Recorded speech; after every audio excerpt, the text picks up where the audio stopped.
They thought they had the perfect shot. It was March 22nd, 2025. Somewhere above the Red Sea, the sky was clear, visibility was near perfect, and a U.S. Air Force F-16 Fighting Falcon cruised on routine patrol. Standard altitude, nothing out of the ordinary. Then, ping. A warning light on the heads-up display flashes red. Radar lock. Another blip, then another. Missile launch, brake, brake, brake. The pilot slams his stick. Instincts kick in. The F-16 rolls hard right, flares popping, countermeasures deployed. A heat signature slices through the air. An infrared-guided Sayad missile just fired from a Houthi-controlled territory in Yemen. Fast, silent, and meant to kill. The jet dives, engines screaming. Below, the radar-jamming Growler team lights up the airwaves. Above, an E-2D Hawkeye spins into Overwatch. From the deck of the USS Eisenhower, operators are watching this unfold in real time. The missile adjusts course in midair. It's tracking the engine's heat plume. 30 seconds to impact. The pilot pulls a tight 9G turn, every inch of aircraft groaning under the strain. Fox 3 defensive, he shouts over comms. A final flare blooms from behind the jet.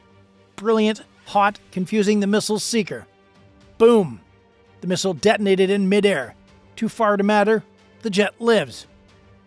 But now the question isn't how the Houthis got a missile this close, it's what happens when you fire one and miss.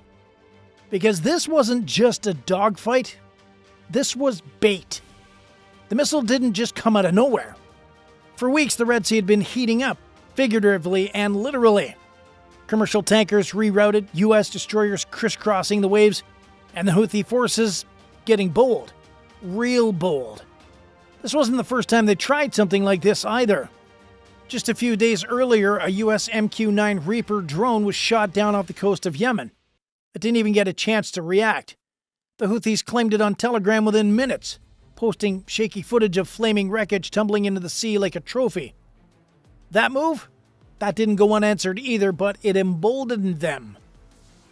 And that's when they made the next mistake, thinking a drone and a fighter jet were the same kind of prey. The U.S. had already issued warnings. Carrier strike groups had shifted formation. Aegis destroyers were repositioned. But the Houthis, backed by Iranian tech and training, believed that they could keep escalating without real consequence.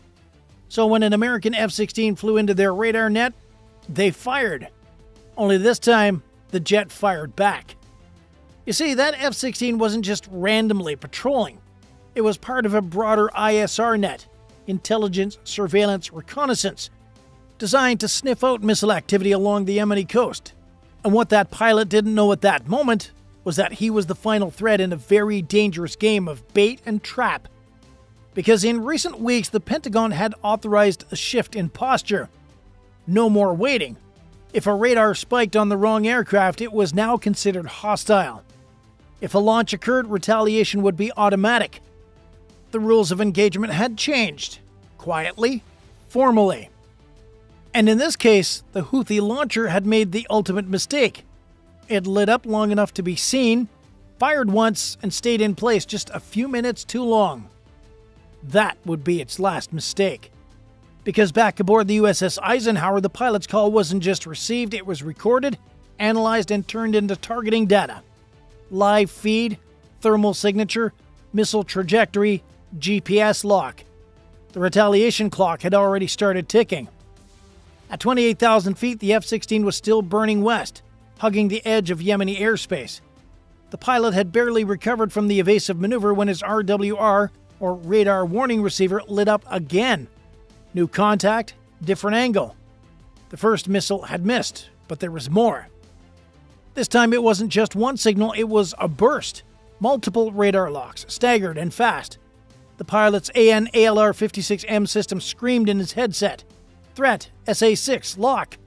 An SA-6? Classic Cold War-era Soviet SAM. But the Houthis had been seen using Iranian copies of the same tech. Sayad-class systems, upgraded with better seekers and mobile launchers.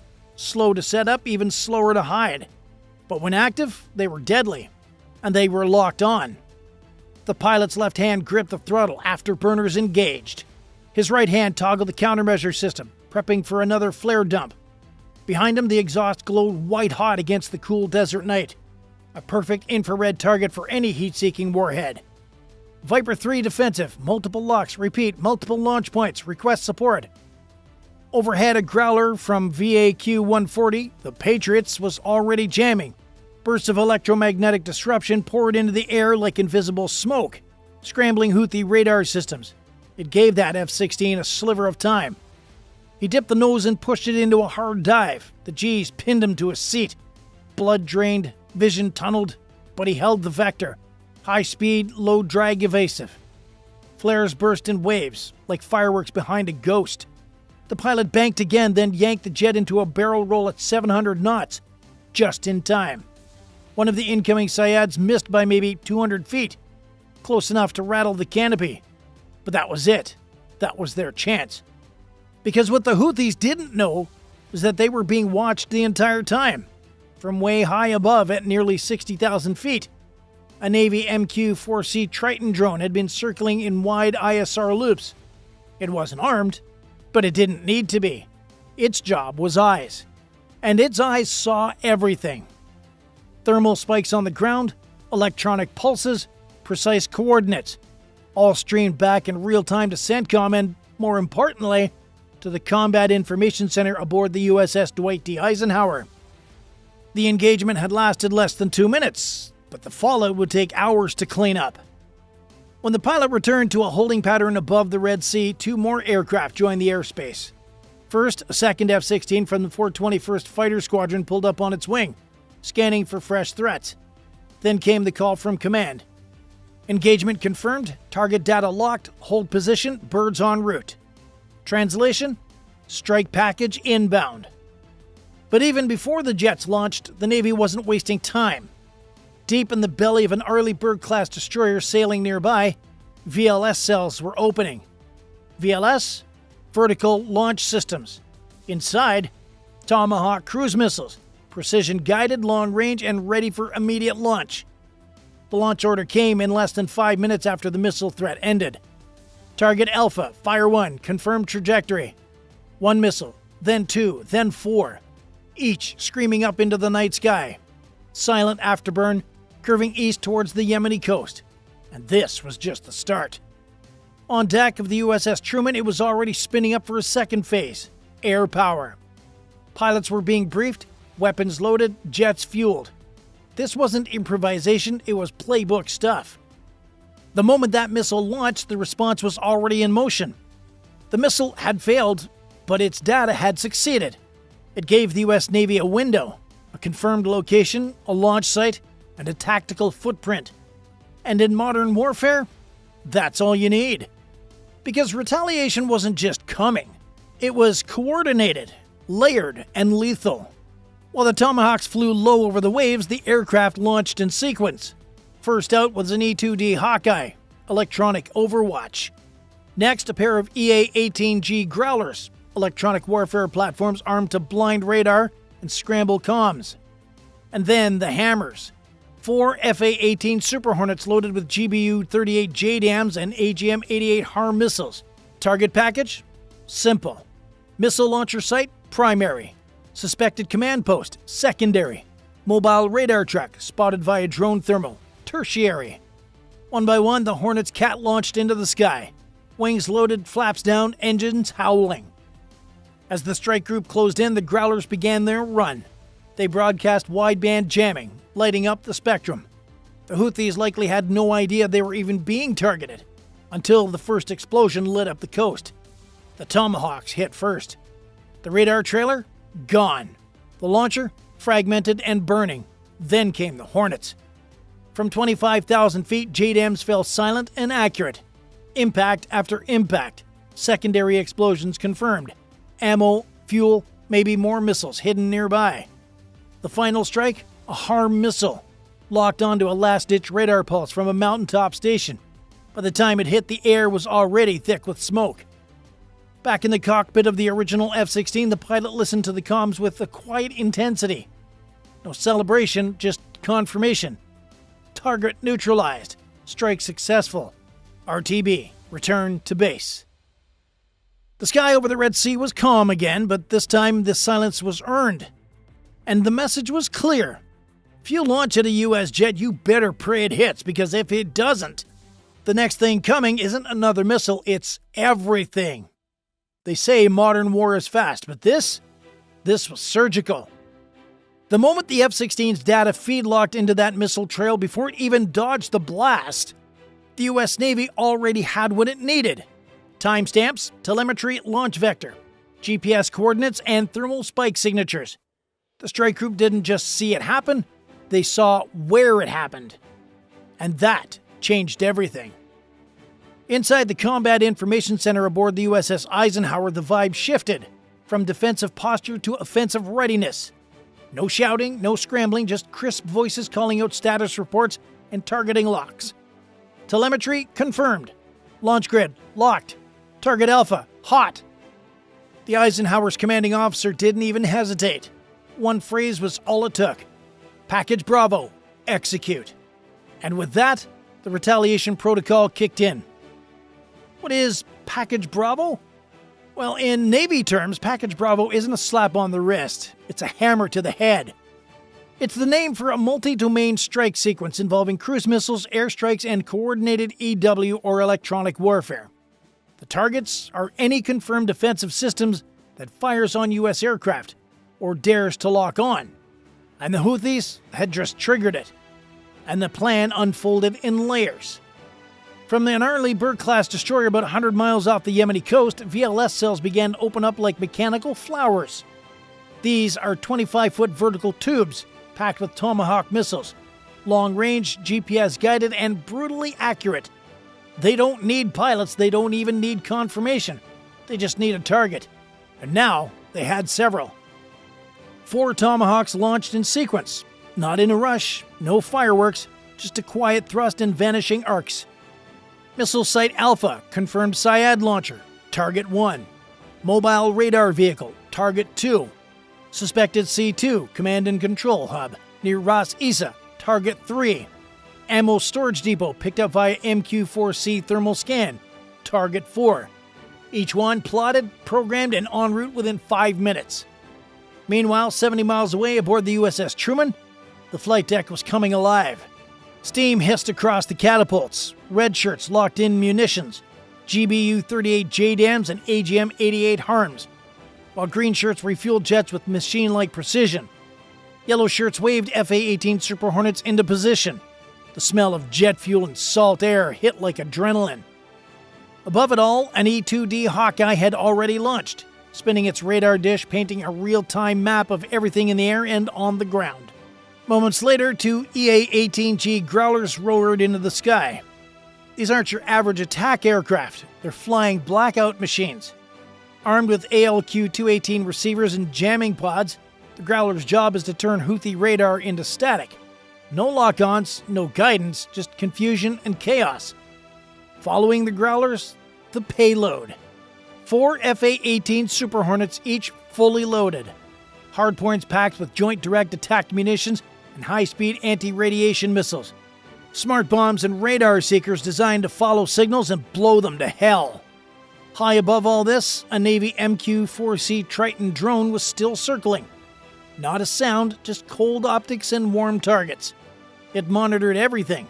Post-strike heat plumes, vehicle movement, potential evacuations. The second any Houthi unit tried to hide, it was flagged. Data flowed in from the Triton to a relay satellite, then straight to the Eisenhower's fire control team. And they were ready to redirect strike assets in real time if needed. This wasn't revenge, it was architecture. At exactly 2:12 local time, the first Tomahawk hit. Missile Site Alpha obliterated. Surveillance drones confirmed secondary explosions, indicating a stockpile of ordnance. The heat signature stayed hot for over 20 minutes. 2 minutes later, Target 2, the radar truck, lit up the coast in a bloom of orange. Its emissions had pinged one last time, enough for a harm missile to home in like a bloodhound. Then came Target 3. The suspected command post had been buried into a hillside, covered with camo netting. Didn't matter. One JDAM from 20,000 feet blew the door off the bunker. A second collapsed it in on itself. Target 4, the ammo depot, was a fireworks show. The F-18s had dropped in low, fast, and clean. Their bomb racks now empty, they climbed back into the clouds. No losses, no alarms, just silence and smoldering debris on the ground. While the physical strikes happened, the Growlers ran interference. They jammed every known Houthi frequency, scrambled early warning radars, and spoofed their detection systems into seeing ghost fleets. In other words, while the Houthis tried to figure out what hit them, they couldn't even talk about it. No comms, no signals, just fear, smoke, and blank screens. And that was that. They fired at a fighter jet. They got a war machine in return. The Houthis, and by extension their Iranian sponsors, learned a brutal lesson. You might hit a slow drone with a lucky shot, but when you try the same move on a fully loaded F-16 or F-18, the response won't be another drone. It will be a synchronized multi-layered counterstrike that leaves nothing standing. And that matters. Because warfare isn't just about weapons, it's about perception.